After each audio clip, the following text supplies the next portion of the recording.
Okay, well, this is some thoughts stimulated by my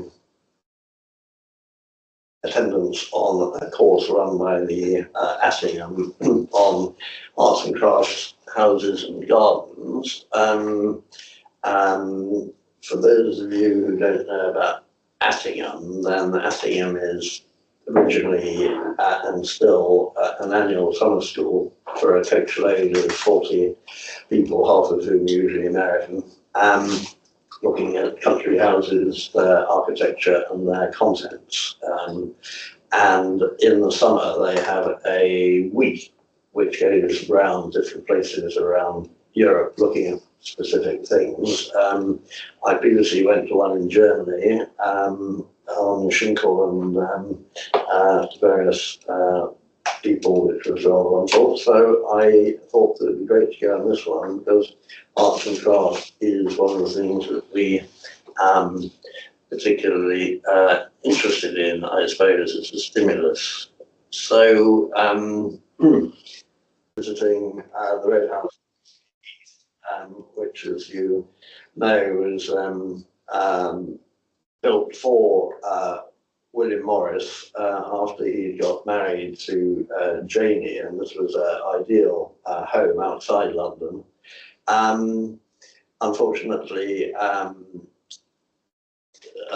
circumstances meant that he had to sell it within 5 years, but nevertheless, it made it into being the building which Peston and others funded in a slightly surprising way, treated as being the point at which the story towards the modern movement takes place. And the reason for it is because the move away from, if you like, the revivals of the 19th century was partly marked here, and I would say by Philip Webb rather than by Morris in the architecture, because Morris had gone to Oxford and wanted to originally to become a painter, but started in the G.E. Street's architecture office, where he met Philip Webb, who was slightly older, and his Street's chief designer. And it was Webb who really is the crucial figure in all this. So how does this relate to the modern movement? Well, it's a good question, because actually, to my mind, it's not really an arts and crafts house at all. It's got the Gothic arches, redeeming arches. It's got this rather whimsy, quaint well cover in the courtyard. On the opposite side, you have a window, a bay window, which sticks out on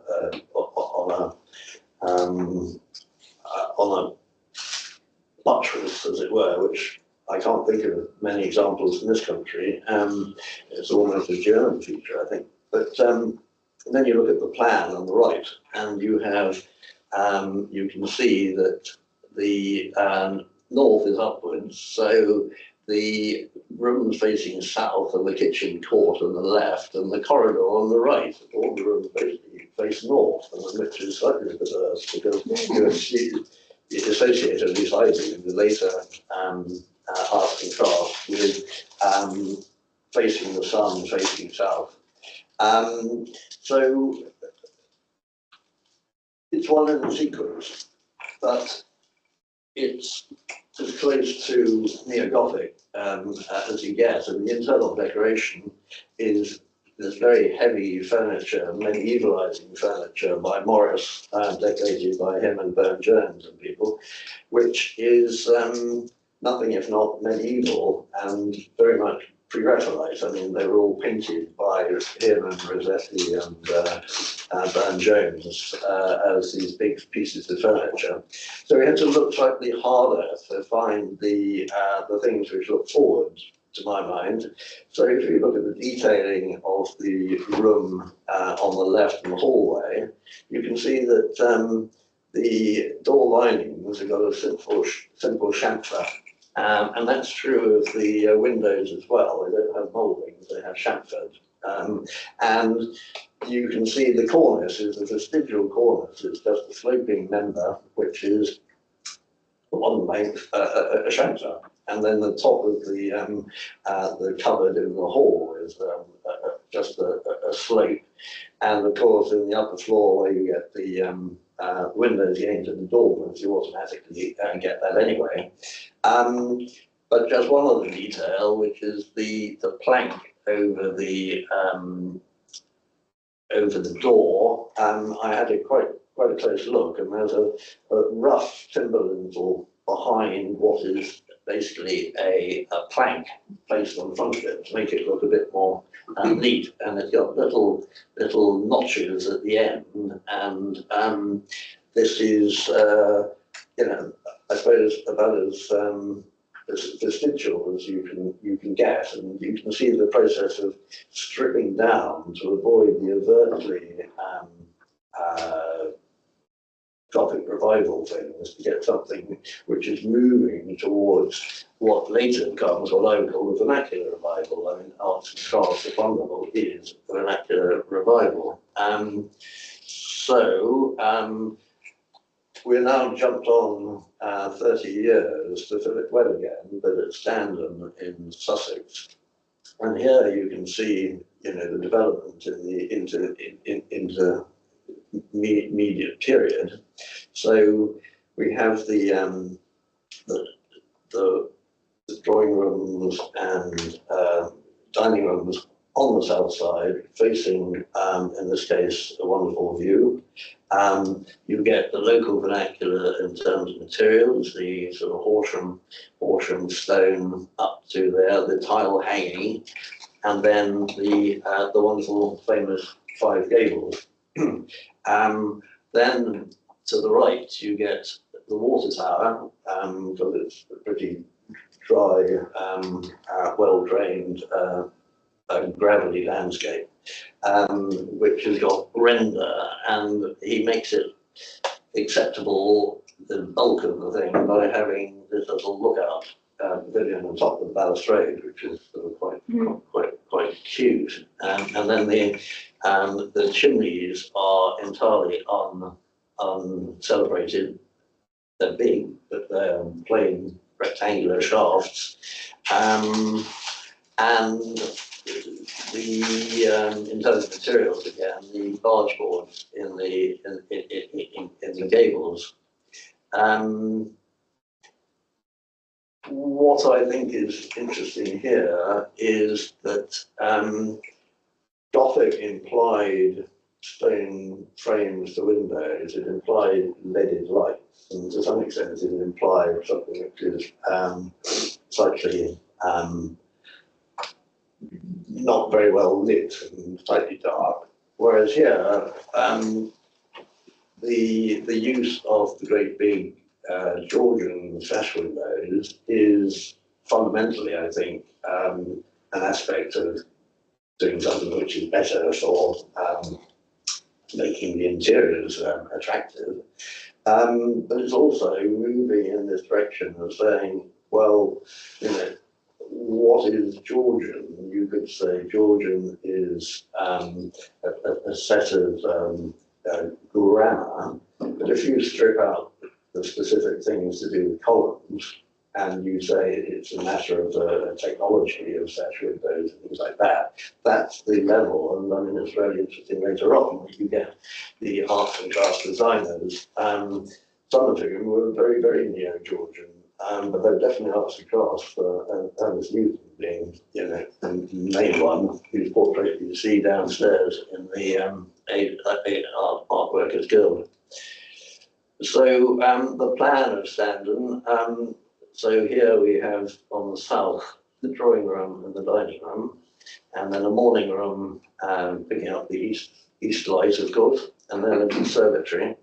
And so they're all strung along, and then on the north you get the entrance hall and the staircase, smaller cloakrooms and studies, quite a big billiard room, but that was added later.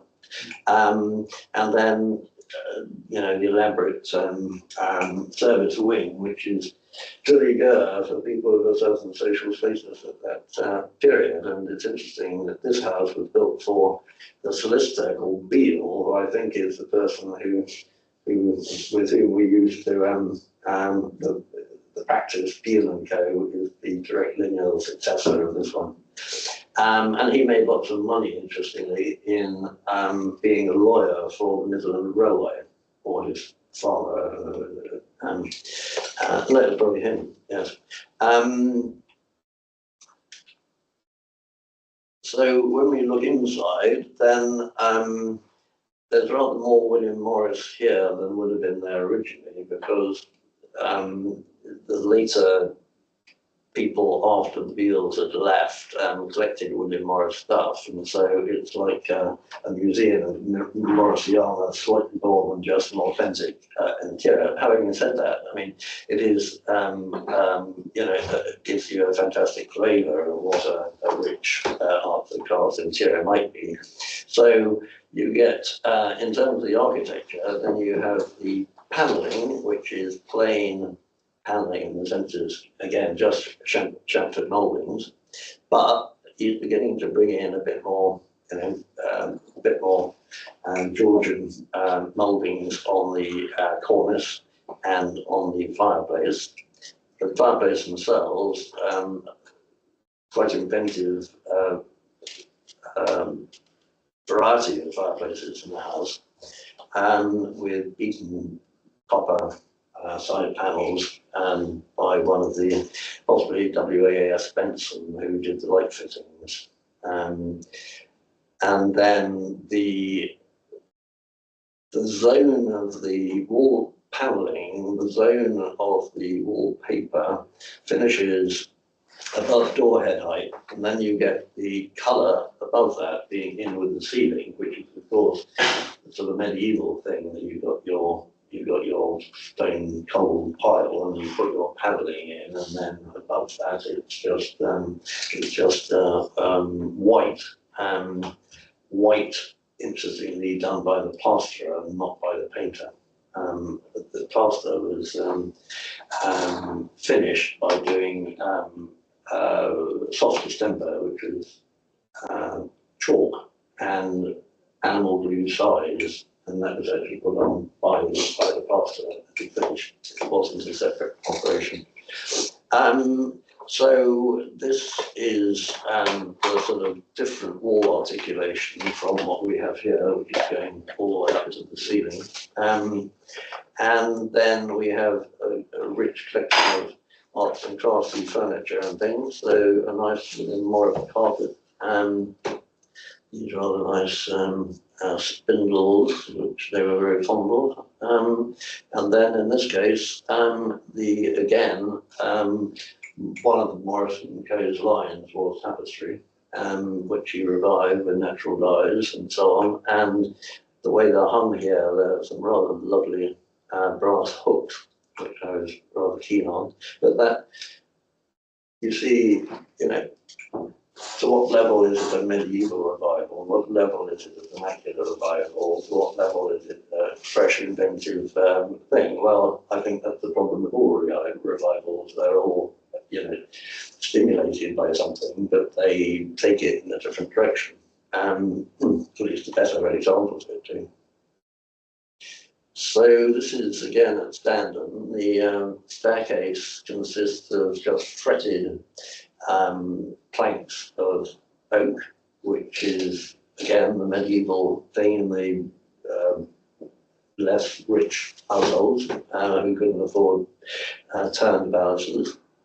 And then here in the dining room, this colour is a good RGA green sort of, and again stopping at the top of the panelling with a freeze zone above it, and sideboard here, and interestingly a lot of blue and white, because that the interest in Chinese pottery, which dates right back to the early 17th century, if not beyond, is taken up in Delftware in blue and white, and it becomes an essential part of 17th century phrases where you get corner dialysis with the steps things for showing off your blue and white china. And then they're still here. And after Jaws, the Chinese are very much admired. And of course, you get William de Morgan, who was inspired by that, but also by Persian pottery and other sorts of pottery. Now, this is rather extraordinary because here we have a great big exaggerated keystone, like something out of Vanbrugh. But of course, it's made in timber, it's not actually a keystone at all. And then there's very exaggerated cornice, apparently being held up by the keystone with its very shallow angle thing, which is something which was very popular. C.R. Ashby at Chelsea houses and elsewhere, they're all quite exaggerated, and I like it too. The soffit of the building, the reception building at the Wilson Green Cemetery is very much a sort of shallow slope in order that the edge is thin, and I hate fat edges to things. And then on the right, you get one of the WAS Benson light fittings. He occupies an extraordinarily unique place in late 19th century and early 20th century design. Some of his things are, somewhat very much avant la lettre. This one is just very crafted with the glass blown by Powell and Co. in Lambeth. And these rather wonderful little twizzles on the, so that's fun. And then this is an interesting example of Webb extending his own work quite a few years later. So this is the original porch on the north with its arch, and the arch blocks fit at the point at which you start getting a display. It's really rather nice. And then the lintel being slightly arched upwards because, of course, the bending moment is greatest in the middle, and therefore it makes every structural purpose to make it deeper in the middle. And then there's a vestigial little arch moulding there. But this is the window to the hall, which was enlarged and added later on because the Beale said the original hallway wasn't big and generous enough. And this is actually more back to Elizabethan Jacobean mullions and transoms. Intriguing. So, but this, of course, was a rich house. And Webb did several houses for rich people, including one in Kensington Palace Gardens for one of the Howards who wanted to get away from being an aristocrat and become an archetype in Chelsea. I suppose Kensington Palace Gardens doesn't quite count, but still. We then went to Madersfield Court, and as you can see, this is arts and crafts at all. This is an extraordinary rich high Victorian private house to the Earls of Beecham or something like that, and by P.C. Hardwick. And the reason we went there is because there are two interiors, the library and the chapel, which are high arts and crafts. But we weren't allowed to photograph them, so I haven't got any photographs of the two arts and crafts things. However, I thought that nevertheless it'd be really interesting to show this because both of them is really rather extraordinary with these very, I would say, Munich style, South German timber frame and the coloured plaster, and this fantastic turret in the middle, because, and this touches slightly on the Philip Wade question, because he got away with it because they were artistic clients, but Morris very often didn't. He was having to provide furniture and fittings to really rich industrialists and people like Stanmore Hall, and he complained about pandering to the swinish luxury of the rich. Well, it's always one of the big ironies in the arts and crafts that Morris had to do that because his produce in the shop was far too expensive for ordinary mortals, and of course, at a time when you get machine production to be making things in hand, you could never really make it. And so, as I would say, this is a false promise, whereas Habitat and IKEA are the promise fulfilled in a sense. Anyway, the two interiors in question, the library was got nice carved bookends, and the chapel was designed for to celebrate his marriage, I think, of the 7th Earl to the sister of the Duke of Westminster, Grosvenors, who were the richest, well, maybe next to the Dukes, the richest family in the country. And unfortunately, so there are these very expensive arts and crafts, both the joinery, the tile, the painted decoration wall. But unfortunately, the 7th Earl was homosexual, and the Duke of Westminster discovered that he'd been having affairs with people in seedy places, and he decided to destroy the 7th Earl, which he managed to do. And I think he had to move out. The sister went back to Westminster land, and so when we went round, we were showing the bust of Lettice, the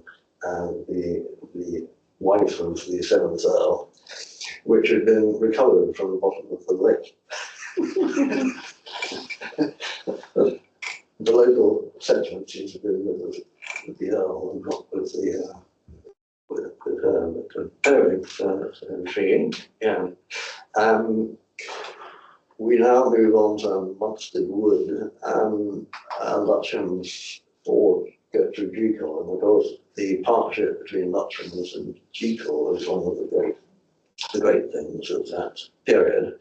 And I think this is, if I recall right, this is one of the earliest houses that Lutchings did.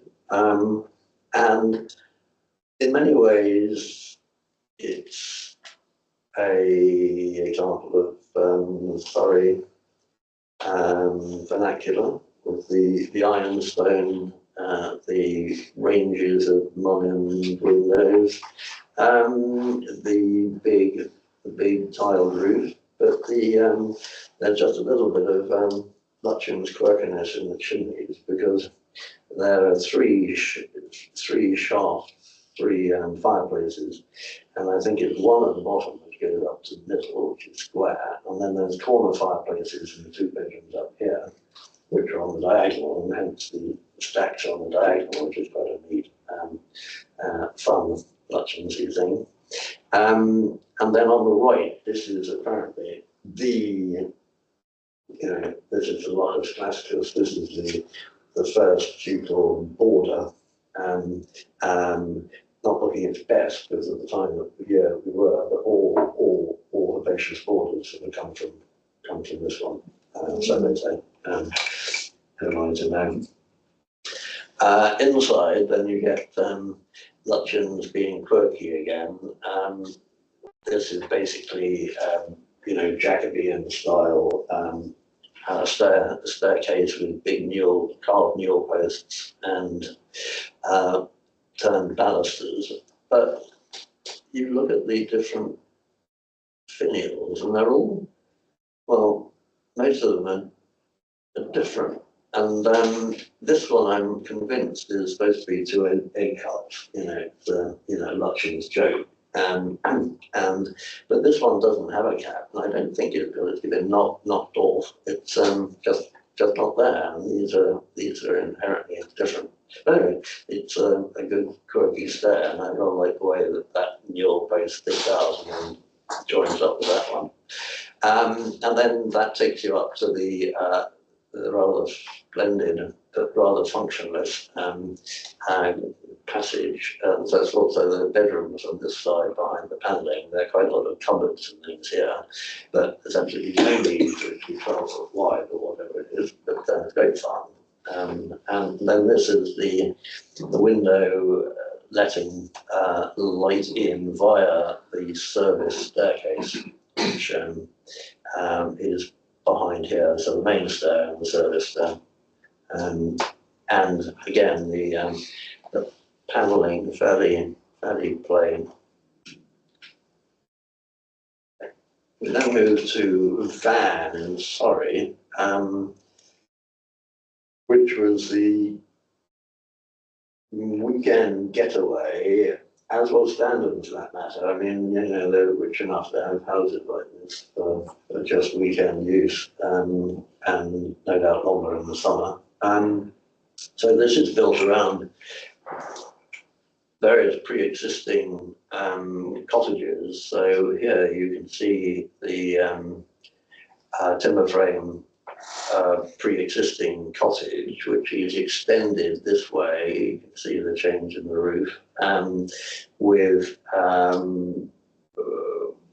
things to link it to the building here, and then to give more light and air than you got through here, he chops the ground floor out and then puts this flat roofed.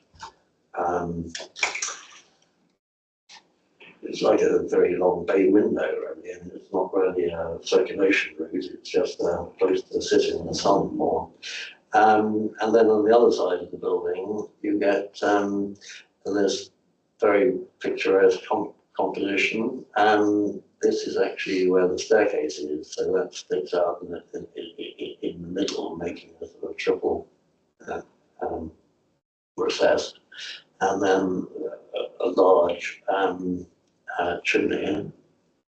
And then here, I think it's shingles rather than tiles to show you something about a sense of hierarchy. But the great thing of Van is actually, before we get there, this is just the wing that comes at right angles with the splendid roof timbers, everything oak. And then this is the pre-existing barn, which was converted to becoming a place for parties, and with a big, rather splendid fireplace underneath here. And this is intriguing because the barn, of course, had a post here, post here, post here, post here. You see, you chop this post off in order to make it open to the fireplace.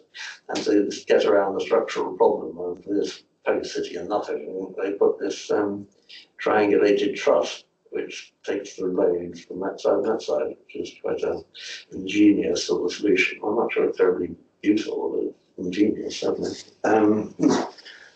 But the great thing at Van is the garden, which was laid out by Jekyll, and most of it's very much just, building on the natural features already there, the pond and the damming the stream. But the one more formal element, which looks forward to later gardens, is this.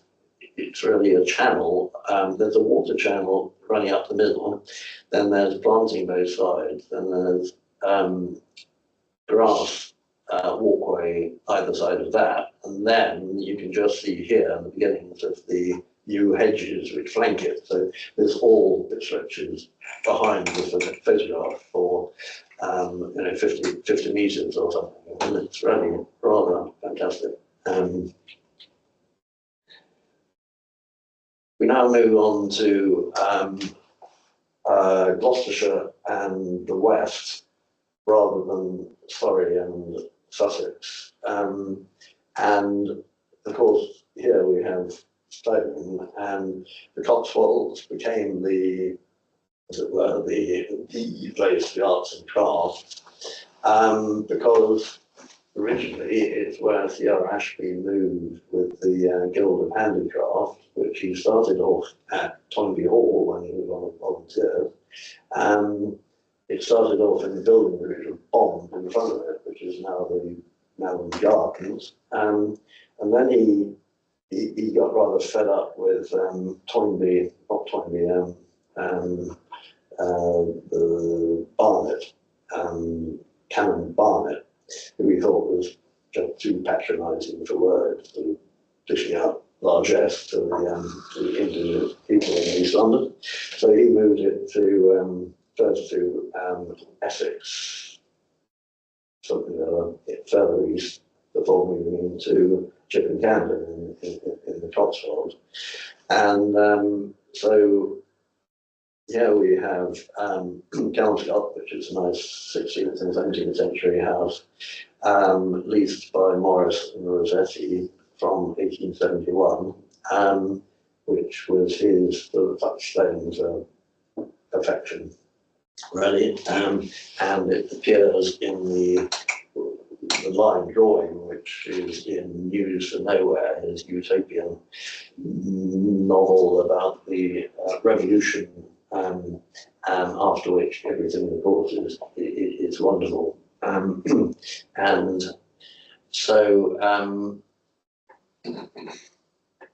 I just show the picture which hangs there on the left, because it's got this gold frame with the gold reading, which is very, very much the sort of aesthetic movement things which are part of the picture that you don't get so directly in arts and crafts, but I think is lurking there in the background quite a lot. You know, the Japanese influence,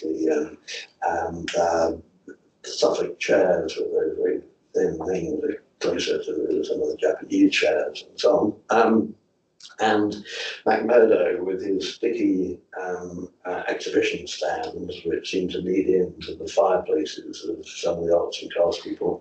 I'd like to explore that more, but I'm not sure I can here and now.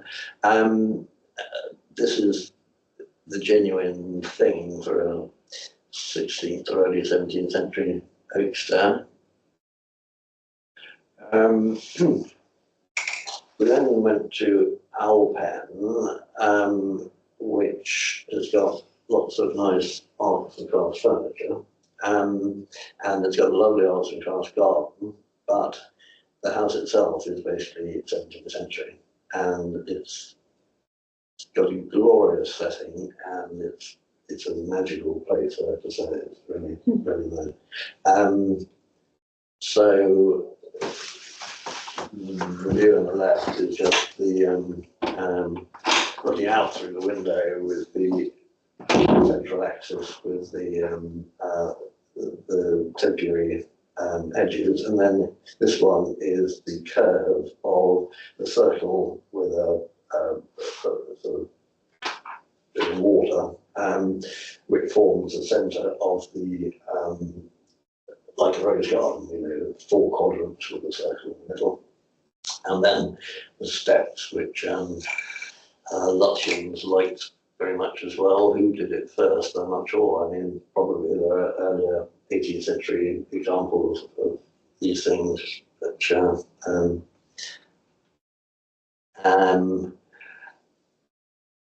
Upper Dorval House, Ernest Barnsley built for himself. He was one of the trio of Cotswold designers, Ernest Barnsley, his brother Sidney Barnsley, and Ernest Jimson. And they all got to, they had been living together in Sapperton or somewhere, and then the local landowner said that he really wanted the house back again. And so he gave them a plot of land to each of them to build their own house. So this is the Ernest Barnsley one. And the house, you know, you might say, well, you know, it had been built any time from the 17th century onwards, more or less. But this obsession with topiary, I mean, and that wonderful sort of peacocks and that thing is fantastic. There's, it always seems slightly ironic that you get these rather formal layouts of gardens, and then you make it rather wild by the way you plant it or the way that you do something else. So there's the splendid peacock at Rodmerton. Rodmerton is one of the most extreme of the arts and crafts houses in the sense that it's still in the family, and they have an incredible collection of arts and crafts furniture in the house. And it was consciously built as a way of employing local people, and therefore the whole point of it, in a sense, was work creation scheme, and it was built over quite a long period and provided work for quite a number of people. And the house layout is sort of extraordinary because you get the sort of family bit of the house, which they never really lived in because that was built last, and then the wing with bedrooms and things, because they had classrooms for the local people, and again, sort of wonderfully patronising at one level, but probably, you know, did a lot of good.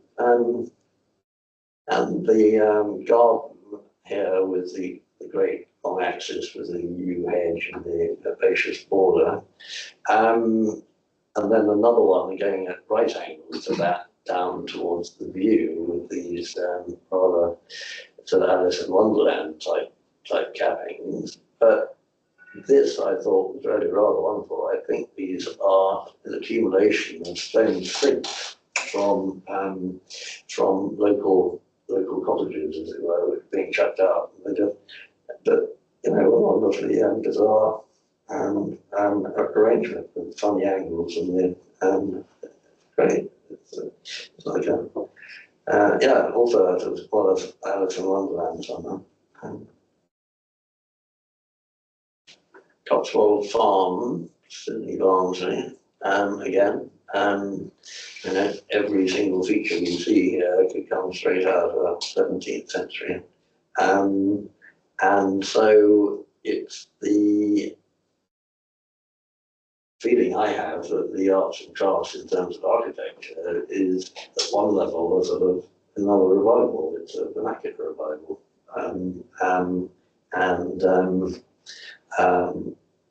works rather well.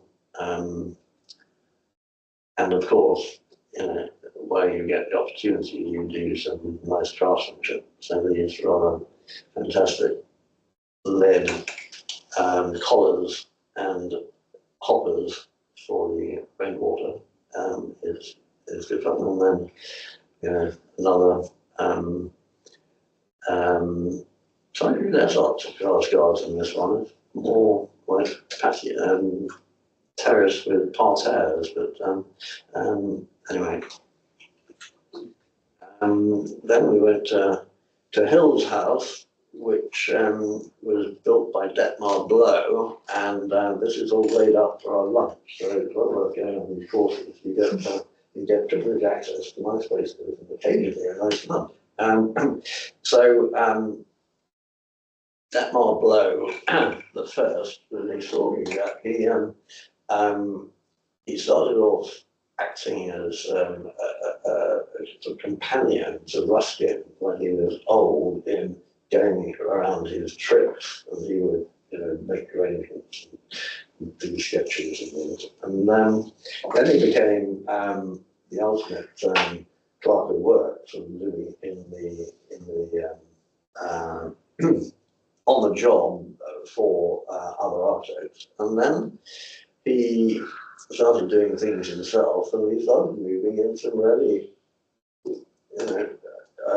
rarefied aristocratic circles. So he finished it up. A rich man designing for himself this rather extravagant house. And we were entertained to lunch by Pablo the Third. It directs descendant. He is a most extravagant character, I have to say. His sister was Sandra Blow, the fashionista or hat woman, I'm not quite sure. Yeah. To play, really. Yeah, and so we have the nice William Morris Smith carpet, and this is rather fun. This is the carpet hung up with like a canopy of state in the 17th century, and so presumably Detmar himself or Sandra could sort of have their seat underneath the canopy. And I did. This was actually the best bit of the house, was the wide floorboard and there's a wonky stair going up the attic. Isn't that great? Very great. And these are solid oak treads like you would get in the 15th, 16th century.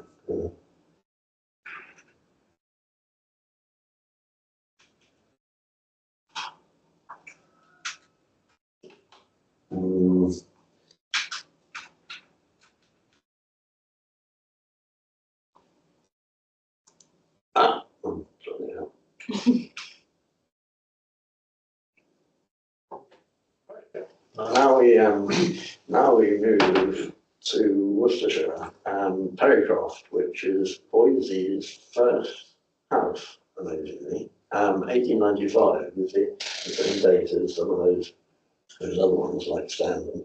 And suddenly you see what I recognise as being the arts and crafts house rather than the vernacular revival house.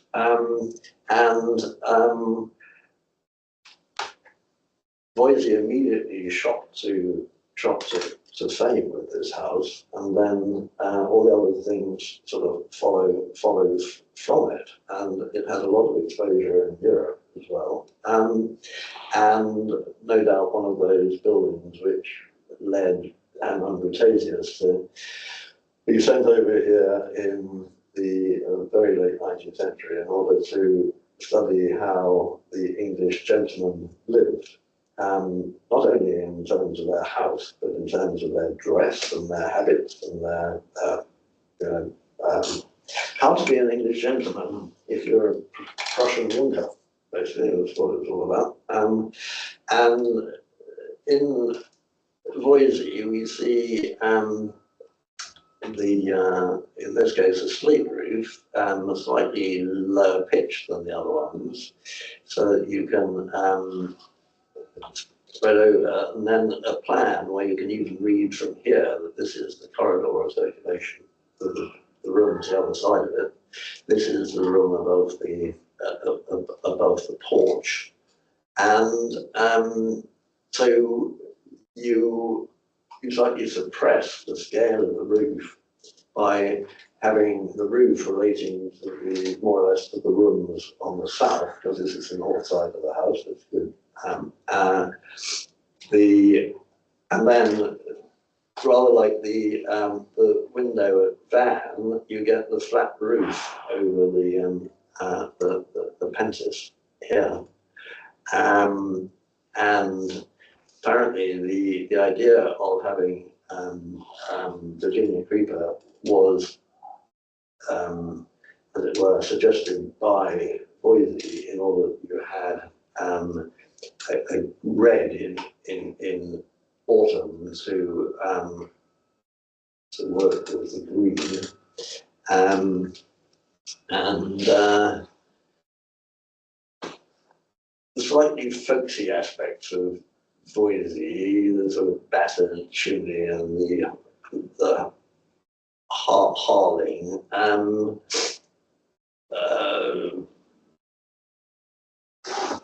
I can forgive them for the for the rest. It does mean that the architecture of the house is more purely architectural because it's white, but rather than the bricks and the texture of the other houses we've seen. That's round the end and looking towards the garden and more wonderful creeper when we visited. And then this is rather fun, these two little finials that mark the beginning of the hips. All the other houses we've seen more or less were gabled houses and not hipped houses. And that's his drawing of the south facade. So we get the bay window sticking out here, bay here, flat one here. This is the main public rooms, and then this is more of the service end here, and there are a lot of outbuildings. And we're told that these funny buttresses, which are leaning up against outside, are the relics of what we were told was his first design for the house, which was rejected, which is much more like a castle. And when you think of Castle Drogo and there's other people who are building fake castles in the 19th century, it puts a very worrying complexion on what it might have been. But anyway, this was the way forward. And the plan, so you've got the drawing room with bays on two sides, smoking room, dining room with a projection for a seat. Then the service wing sticking out here, so the courtyard, hall and staircase in the normal fashion, and then the row of bedrooms here with the nice gallery open to the staircase in the middle. And this is very much the arts and crafts plan, ideal plan, as you find in all sorts of suburban houses in Cambridge and other places, where you were fortunate enough to get a house where the road was on the north, and then you have the house, and then you've got the garden facing south, as you get in Stories Way in Cambridge with the Bailey Scott houses.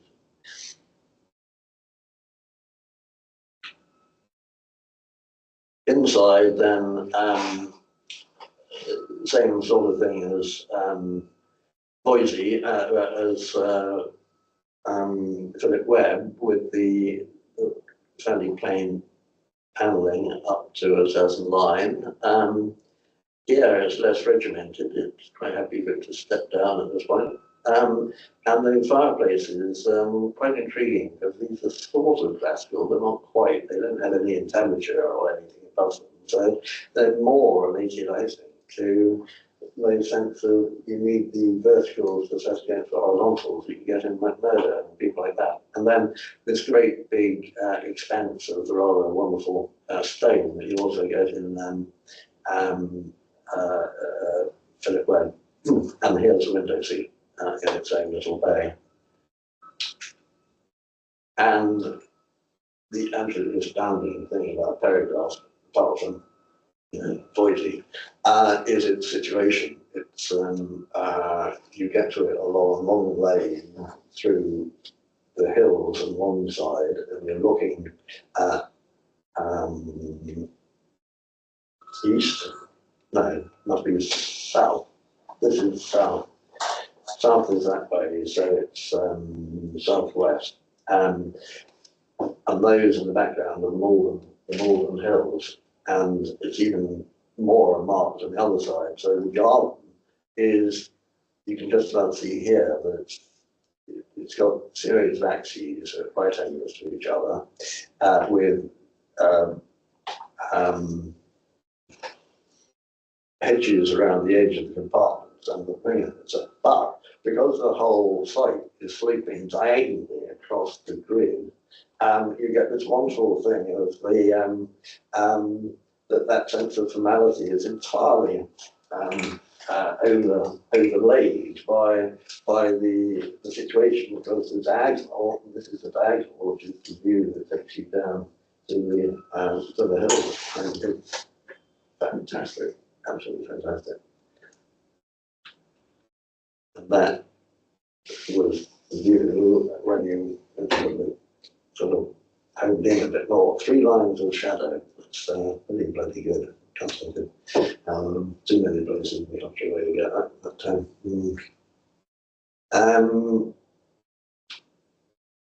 so we just moved very briefly into arts and crafts in the 20th century. I rather like this. This is the new education building at Kelmscott. I don't know who designed it, but you see on this side they've managed to make it nice and narrow plan by having the flat roof bit over here, and then you get the sill, you get the sill halfway up, you get the head, and then mullions coming down, and then occasionally the glass pokes down below the line. And when you look at this side, then the middle rail is been pushed up, so you just get squares from the mullions above. But the same thing, that where the doors happen, it gets smashed through, and then you get these windows that are hanging below it, these which are hanging above it, and that's below and above to suit the plan. I thought that was really rather nice. And then, of course, there's arts and crafts influence between E.S. Pryor's great church at Roker, which was the inspiration for the arches of the library itself. And actually, when you look at it, the profile of the arches is very close. These are slightly wider at the base, but and then 5 gables, of course. The gables at Toynbee Hall, entirely a homage to Standen. This is not a chimney. It's we finally found a use for it, I think, by having the extract from the kitchen going up in the something. But round the back of it, there's the 5th gable, which is why you can't see the 5th gable. But it's there, I assure you. And then, as far as the sort of all oak aesthetic is concerned, the ticket office that which is a sort of kind of an amalgam of gabled barns, but also this long clerestory, which is very much the 19th century industrial. This is tobacco dock with the way of getting light into the middle of the plan. And then finally, homage to the arts and crafts, then the barn in Suffolk with nice vernacular materials, nice non-vernacular material which happens to blend or have a conversation with, and then the line which goes around at door head height, and so the things that hang below it, the things that hang above it, and the white with the white, and the architecture below that, in this case being French clay plaster.